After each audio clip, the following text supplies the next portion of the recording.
Yes, Dad. This one is asking, Pastor Chris Oyakilome, Rodney Howard Brown, bishops and apostles of great stature, call you a genuine prophet, bar none.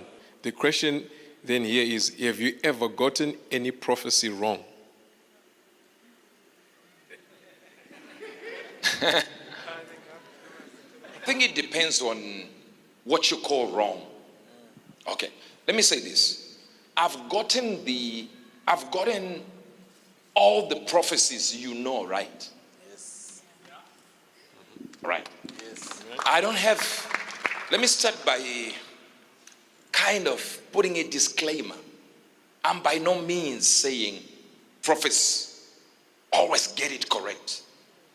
I don't know if you're getting this. Yes. Because we know from the text that prophets miss it once in a while. Yes. And it's not because God has given them a wrong thing. There are three levels, which is revelation, interpretation, and application. You are given a revelation from God. Then you interpret by your spirit, but you might fail to apply it. I'll give you an example. But I was once a maturing one. Okay? I've matured. I might not have matured maybe to the level I want to get to. Feelings are the biggest problem in prophecy. You can use feelings to interpret something and it becomes wrong. Depending on the situation around you. I don't know if you're getting this. Yes, sir. Oh, listen to me again. Have I ever gotten prophecy wrong? Not the ones you know. And not the ones that you think matter. I've gotten two or three that I think matter to me and to my life wrong. I don't know if you're getting this. Yes. So you get prophecies wrong the moment feelings are involved in prophecy. A prophet should be void of personal opinions. This is the problem that happened a few years back, where Prophet Victor Water prophesied something very, very profound. If you look at some of the videos, he said, you and Makandiwa, the people that will destroy your relationship are going to be your sons. I mean, remember that. It's there on video. Nobody could tell what was it. Was it Makandiwa's sons? Was it my sons? But a period came, I'm not going to represent Makandiwa here, okay? I'm representing me, okay? Because I'm talking to my sons. Yes. This is just for you. Yes. But to me, when I started getting all these fights and people started coming to me, some of my own sons, some sons that claimed to be close to Makandiwa's camp came to me and said, they're talking to angel, as an angel, remember. They think they're talking to prophet, or they know they're speaking to prophet angel, but they want angel to come out. Are you getting this? Yes, sir. Then they begin to tell me what they are saying Makandiwa is doing to my ministry. Then I'm seeing there, I'm looking at some of my pastors are going to this UFI. They changed direction. What is happening with this one? What is happening with that one? Do you get the point? Of course, there were people coming from there to mine too. But when you are in your emotions, it's very difficult to even do the balance sheet correctly and go like, one is left and gone there, but one UFI member is now here. One spirit member is gone there. You just see what is being done to you. And it's so difficult to actually get to it until you get in and tune in and go like, what is really happening here? So imagine people coming to me and say, Makandiwa has done this to you. Makandiwa has done this to you. He has done this to you. He's doing this to you. He's doing. In that moment where you are having all forces against you, the prophetic is suspended because feelings are high up.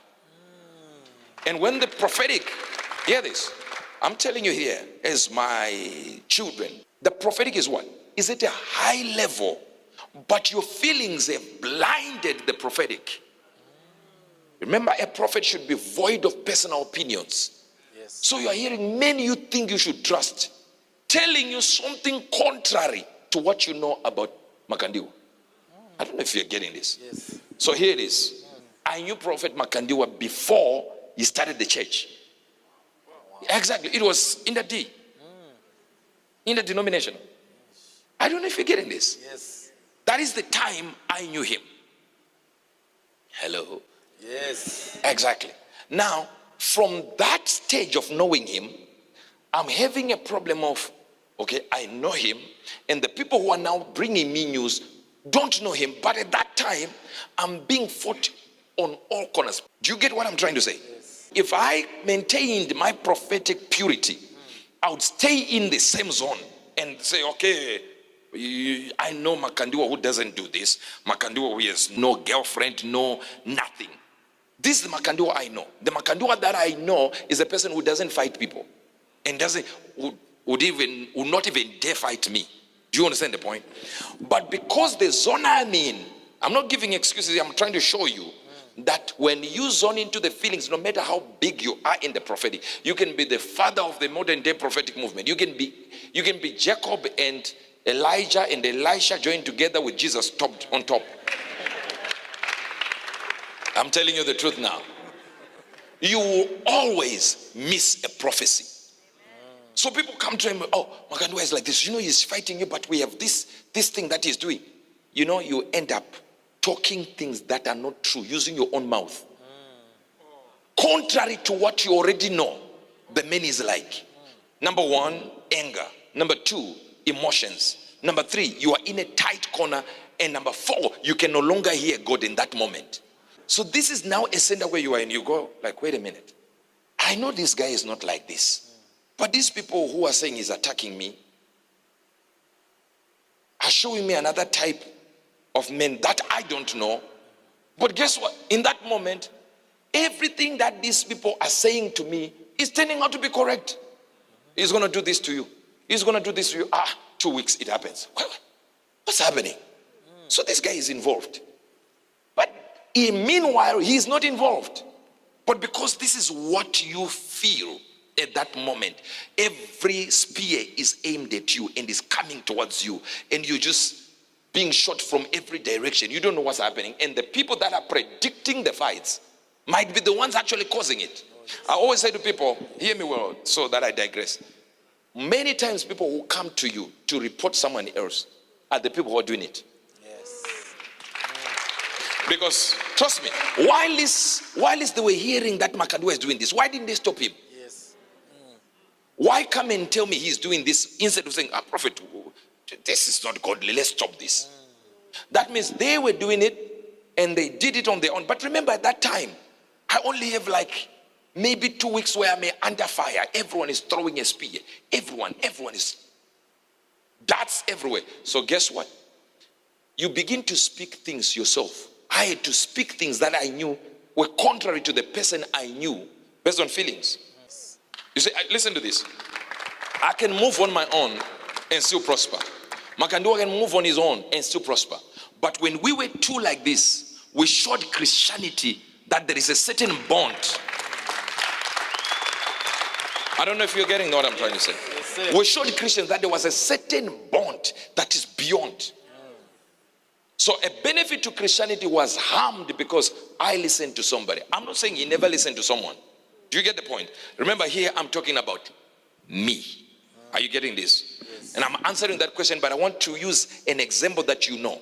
So what do you do after that? The only thing you can be is to be apologetic and say, you know what? I'm sorry. I said these things because I was told you did this, you did this. But if I announce I was told you did this, guess what I'm doing? I'm giving excuses. So the only thing you can do is, this is not the man I know. But this is the man that they came to tell me. Imagine 7 years of walking with me can be destroyed by 1 minute of a lie. Years that I spent with Makandiwa building a relationship can be destroyed by just 1, 2, 3, 4 people that are not anointed. That are just coming to tell you something when you are in deep trouble. Because when people notice you are in a tight corner, you are weak, they will come and say, you know, that guy is doing this. That guy is doing that. That guy is doing this. And guess what you think? It is true. So you are now in the defensive mode. But when you are in the defensive mode, you tend to agree with the people that are actually causing the chaos. And when you agree with them, you say, then after 4 days, I said back, I'm like, let me go and pray. I actually went to pray. against all my enemies, including Makandiwa.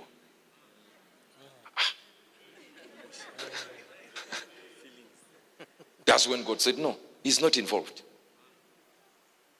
But now in that moment, you've already said things. You've already said this. You've already said that. You've already said misrepresentations, because in your heart, you are told something by somebody who is actually lying to you.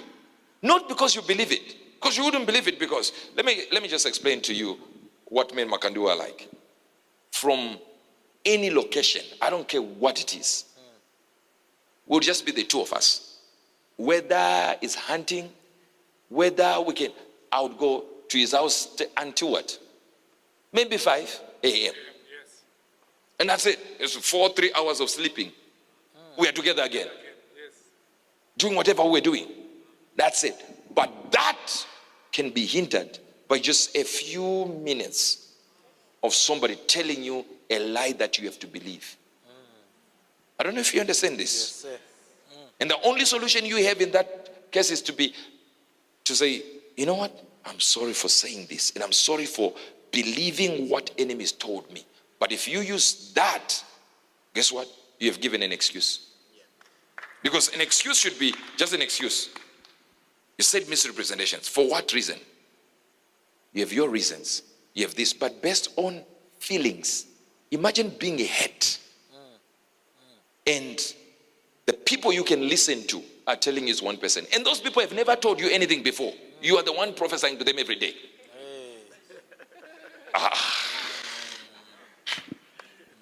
My talk here is simple.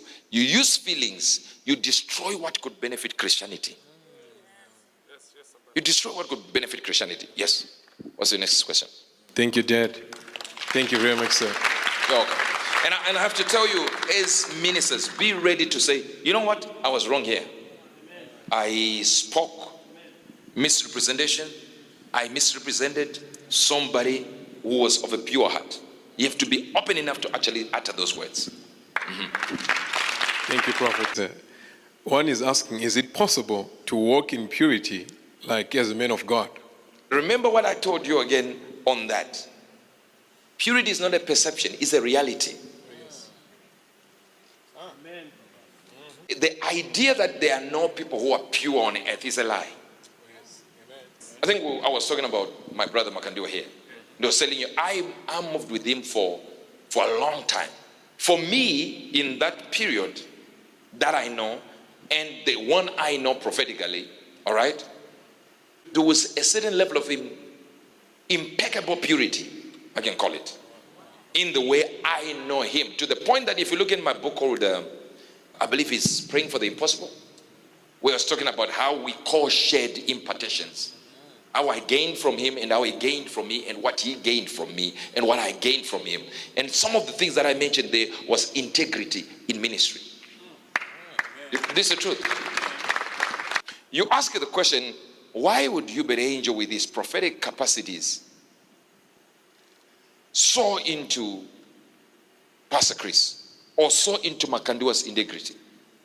I looked at the church. Are you getting this? Yes. I looked at the church. I looked at his growth level, right? Are you getting this? Then I look at his family, I look at him and know what he is doing. Do you get the point? I stay with him. You know, most people don't know when we were doing the 7 days of the prophetic season. I was staying in Makandiwa's house. So I'm staying in there day after day, witnessing chemistry, or rather I'll call it biology, between husband and wife. Do you know you can fake it for 2 days? You can try, but not when somebody's in your face every day. You misstep. Are you getting this? Yes, sir. So you stay with somebody, let's say, I'm giving you as an example here. Let's say Makandiwa with an impeccable purity when it comes to his marriage. One wife, one man, one wife. Do you understand the point? Yes. So you see the energy that is no scandal I know in that direction, and no scandal I know. And remember, I know better than anyone. Yes. I know him better than these people that work with him, people that pretend to be pastors, people that are pastors, people that are outside his ministry. I would know Makandiwa better than anyone. So if I've seen being there, I saw impeccable purity in that. I see one man, one wife. I don't see any scandal. I don't see any woman. I don't see any girlfriend. Zero. And I see this prophetically. I see this physically. Do you see the point? So the only thing I can do, and I felt to do, was to say, you know what? Let me take my seat. I've seen something here that I've not seen maybe around or anywhere else. Remember, at that time I had no access to Pastor Chris. So that alone gets me to go like, you know what? This man here has this. So whatever God has given me in my life, I can actually also surrender to him. Or I can help him with my own favors that I know God has given me. Do you get what I'm saying? Yes. What I'm saying is simple. I'm saying his purity in his marriage caused me to want to give him what? To sow into his life concerning that. Now, he might take it as, I found favor, I found this prophet. Do you get the point? Yes. Yes. But all the people who said this, I sowed into their life. Was I not talking about Prophet Makandiwa here? Yes. Do you understand? I spoke of his impeccable what? Integrity. One wife, no scandal, nothing. That life, if you want it, you don't say, I'm not going to do it. I'm just also going to follow it. No. You're going to say, I'm going to copy there. You copying there doesn't discount what you have. I was sitting with Prophet Makandiwa at that time, remember? And the drunkard man went like this. He looked at me, looked at him, and went, kept on going. We're holding a skirt. He put the skirt. We're looking at that church was not built. He looked at us like, so we kept quiet. And the man came back, took $1, said, this is my seat. And went back. Now imagine that a drunkard in his drunken stupor said, no, I can't leave this grace alone. I'm holding my skirt. But there is a seed that I need to put. $1. Wow. To this day, I think that drunkard has gotten grace now for something greater. A good news world with Ubert Angel, provoking a reaction and always worth hearing.